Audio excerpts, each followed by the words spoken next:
money goes through the Saudi monarchy to the Islamic fundamentalists as a way to buy them off, not questioning the monarchy, and they use that money for training schools. There's a lot of truth in all that you have said.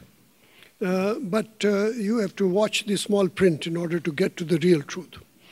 There is no doubt, I hope you know, that the Al-Qaeda was a CIA operation. This was invented by the CIA. It was supported by the CIA. It was funded by the CIA because this was the only way in which the Russians, the Soviets, could be beaten in Afghanistan.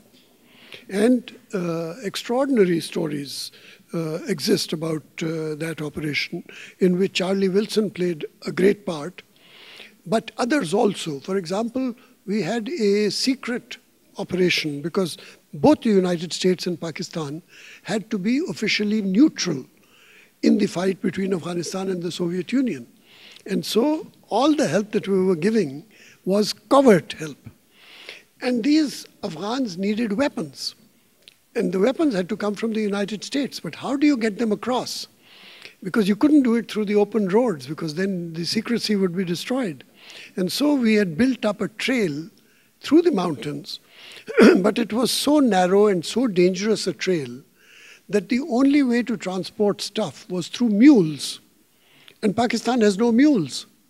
And so the United States, Nevada, supplied us plane load upon plane load of mules in order to establish a mule train across the mountains from with these Charlie Wilson Stinger missiles into Afghanistan. And so it was a joint operation between. Now I remember that at that time, the Soviet ambassador, who's now the Soviet foreign minister, the Russian foreign minister, Sergei Lavrov, he used to come to me and he'd say, Kamal, you're making a big mistake in supporting these people because they're going to turn on you. This is Sergei Lavrov talking early, and we did not believe him because we said, it's just a Russian talking, they're not our friends. But he was right, that in the ultimate analysis, they were going to turn on us.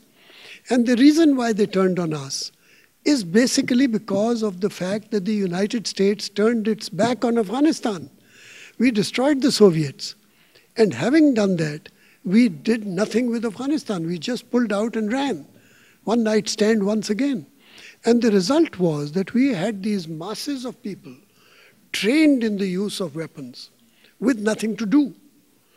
And at that stage, they offered some help to different people and their help was rejected. Everybody turned their backs. And so they took on the United States. And so I think you are right that we are reaping the consequences of what we did.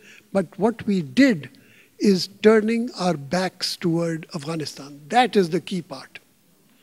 Now your second question is Al-Qaeda and Osama bin Laden. These are non-entities. I can assure you that in Pakistan, which perhaps is offering safe haven, the people who are offering safe haven have been rejected by the people of Pakistan. That's, the route of the beards. The average Pakistani, even the bearded Pakistani, does not like the foreigner in Pakistan. And these are foreigners.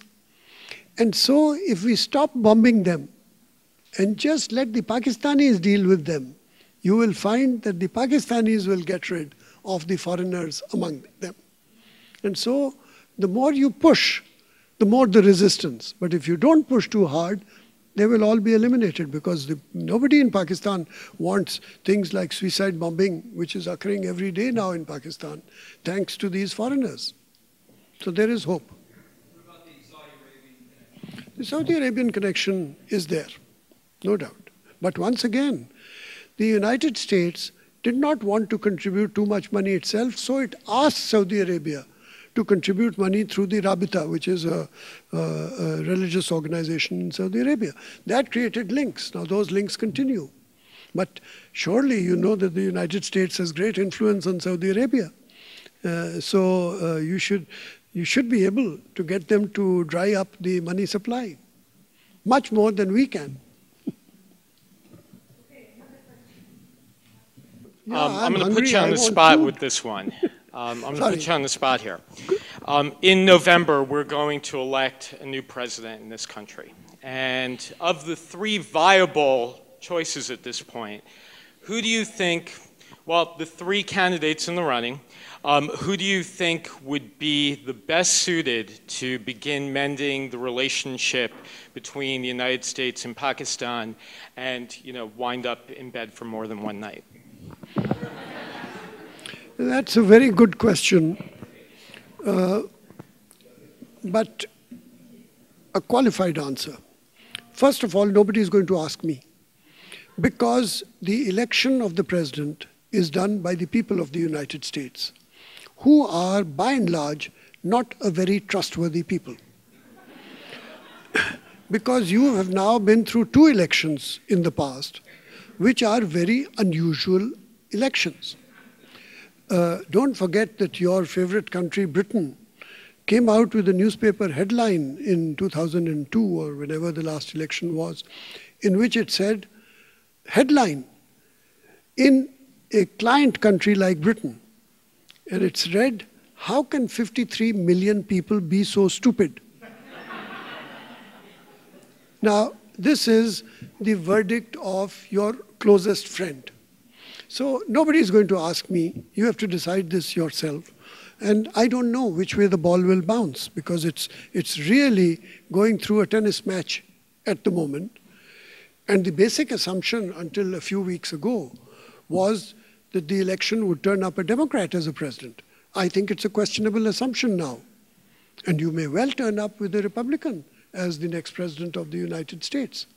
So, question one, nobody asks me. Number two, your question really is, who has the best chances of mending? On that, I have no doubt that the best chances of mending come from Senator Obama, because his approach is one of questioning the assumptions on which the foreign policy of the United States has been based, not in the past 10 years or whatever, but for the past 20 years, because he's taking in the previous Democratic presidency also in his questioning. Now, that appeals to me as an average man in the street in the world. It appeals to me because it means that there is a glimmer of hope about a change in the sound bite type of foreign policy of the United States, in which you suddenly come out with a new phrase, war on terror, and make everybody take off his shoes, which incidentally the Muslims are happy with, because they say, good, all these Christians are becoming Muslims because they have to take off their shoes before entering the mosque, which is the aircraft in the United States. So that sort of thing, I think Senator Obama has clearer ideas on the concept of change. Now, if you want change, that's it. But if you want continuity, which also is a very important concept, then perhaps the ball will go in the direction of one of the other two. And it's half a dozen of one and six of the other.